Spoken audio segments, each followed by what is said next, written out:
নমস্কার বন্ধুরা, welcome back to my channel. আবার একটি নতুন ব্লগে সবাইকে স্বাগতম জানাই।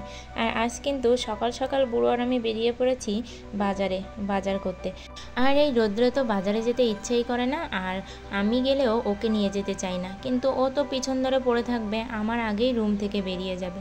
আর বাজারে গিয়েছিলাম চিংড়ি মাছ কিনতে, কারণ ডুমুর এনেছিলাম বাড়ি থেকে, সেটা খাওয়াই হচ্ছে না চিংড়ি মাছের অভাবে। আর এঁচোড় তো এই সিজনে না খেলেই নয়, তাই বাজার থেকে কিন্তু এঁচোড়ও কিনে আনলাম। আর এঁচোড়ের সাথে চুই ঝাল না হলে কি হয়, চুই ঝালও কিন্তু আনলাম। আর শশা কিনেছিলাম। আর আমি ভিডিও করে তোমাদের দেখাচ্ছি, আর ওদিকে ও এই এঁচোড় নিয়ে টানাটানি শুরু করে দিয়েছে। আর সোনাপুরোর জন্য দুপুরে আজ রান্না করেছিলাম কোয়েল পাখির মাংস। ও তো ঝাল খেতে এখনও ঠিকঠাক পারছে না, কারণ ওর জিহ্বায় এখনও ঘা আছে। এই জন্যে ওর জন্যে কিন্তু ঝাল ছাড়াই কোয়েল পাখির মাংস রান্না করেছিলাম।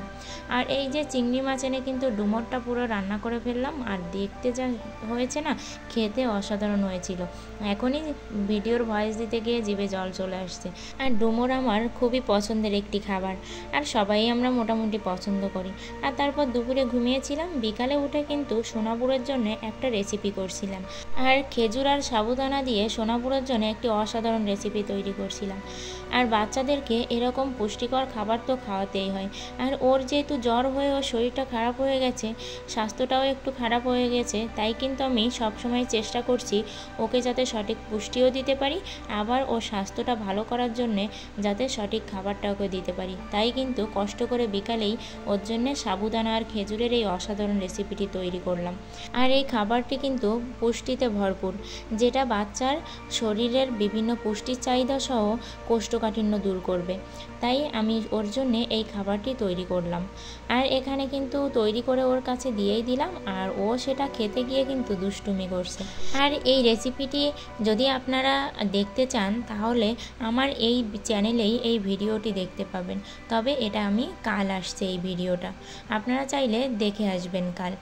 আর এই যে তারপর ছাদে চলে আসলাম। ছাদে এসেছিলাম একটু ভিডিও করতে। ভিডিও করা তো আমার হলোই না, কারণ ও দুষ্টুমি করছিল। পরে কিন্তু নেটের প্রবলেমের জন্য আমি আর ভিডিওই করতে পারলাম না। আর আমি যেই ভিডিও শুরু করব সেই ও দুষ্টু করতে চলে যাবে।